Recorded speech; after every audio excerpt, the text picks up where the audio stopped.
Hello everyone and welcome back to another Minecraft update video. We are looking at Snapshot 18w20a over here on Minecraft.net, and in the patch notes it says this Tuesday's snapshot brings you bug fixes. Pre-release is getting closer. Now the pre-release are the last set of snapshots that are released in the 1 to 2 weeks leading up to the release of that update, this one being the update Aquatic. So it should be within a month that we actually see this release now, and we'll find out a release date soon as well by the looks of it. So it may not look like there's lots to talk about in this because it's mostly just bug fixes, but some of these bug fixes are really essential and things that I was worried they weren't going to fix before getting to the release of this update. So it looks really promising and we'll talk about those changes, but first of all, this is a big deal. It says all worlds created in older snapshots should finally be openable again.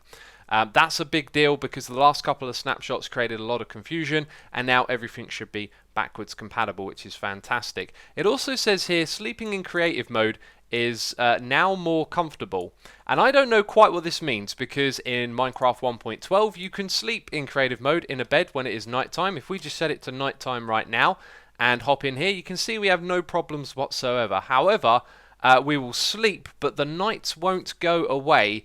It actually stays there, and is that what that thing is about? I really don't know, but that doesn't seem like a bug fix to me. That seems like the introduction of a bug.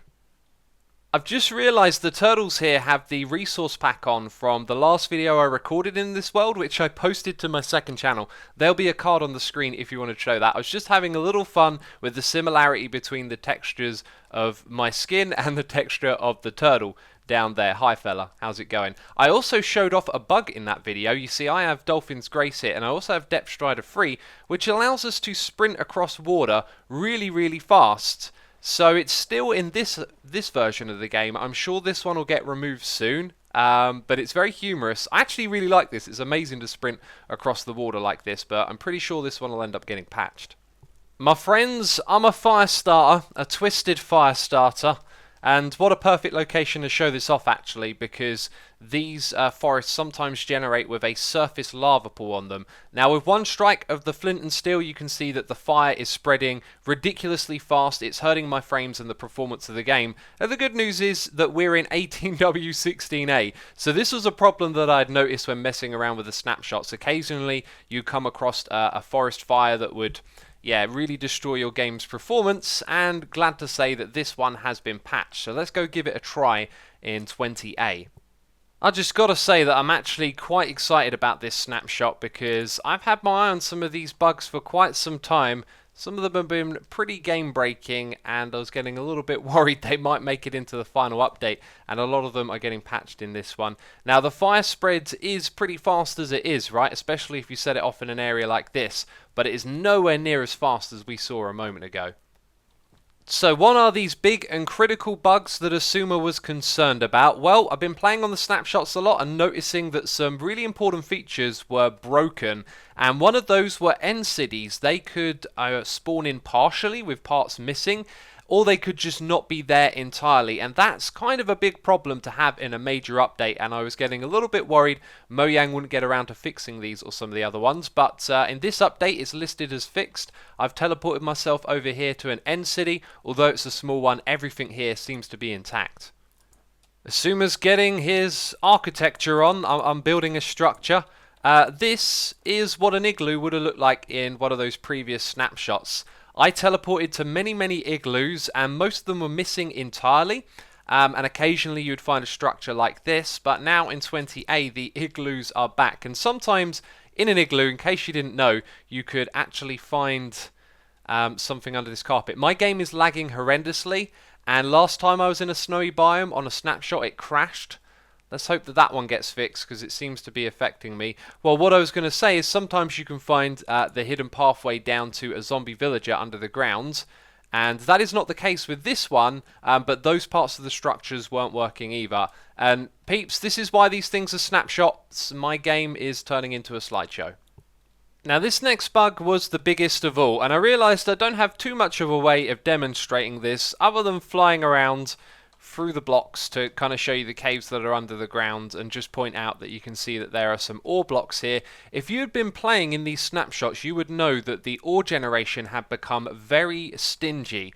I believe less than 50% of things like iron, gold, diamonds, lapis, coal and redstone would actually be generating in the world, in caves and just underground in general. And I'm very happy to see that that one has been patched, because that would have been awful to go into a new world and have to spend twice as long grinding out for those materials. Here's a fact you probably already know. If you're in creative modes and you try and hit blocks with a sword, you don't break them, and that's sort of like a shield for accidentally punching stuff. Perhaps you're just working on some command blocks. The last thing you want to do is accidentally destroy them. This effect has been passed over to the Trident in this update, which I thought was a pretty smart idea. As you can see, you can't break blocks. Ugh. You can't break blocks with a Trident when you're in creative mode. There, we got it out eventually. So I've got a tiny couple of things left to talk about in this snapshot, and before we get to that, I want to let you know that I am streaming over on twitch.tv/Asuma. Since I'm posting this snapshot and then going live, I didn't kind of want to spam all of you with an extra video here on the channel. Of course, you wouldn't know if you weren't subscribed, so subscribe to the channel for more quality Asuma adverts in the middle of a video about something else. Hey, anyway, I'm only messing around. I'm streaming on Twitch. Head over to twitch.tv/Asuma if you want to catch the live stream. I'm going to be playing some Hermitcraft, and the last of the bugs that I want to talk about are just some backwards compatible ones here that I wanted to point out. Scheduled block updates are lost when upgrading from 1.12.2. That's stuff like repeaters. If you upgraded your world, they might stay locked into a position. This even goes as far back as 1.7.10, which is crazy. Also, your renamed droppers would lose their custom names when upgrading. Block entities are not upgraded properly when upgrading from 1.12.2. Chest plates in earlier versions make no sound when opened. That's crazy. And shulkers become dark purple when upgrading from 1.12.2. So you can see the backwards compatibility bugs are getting worked out, and we are inching closer and closer towards that pre-release. So that's it from me, this snapshot video, and I guess I'll see you in the next one, which may be a pre-release, who knows. Anyway, make sure you sub to the channel if you want to keep up to date with all the Minecraft updates, and like the video if you enjoyed it and found it useful. Anyway, that's it from me. I'm going to be streaming on Twitch, so I'll see you over there. Ciao for now. Bye-bye.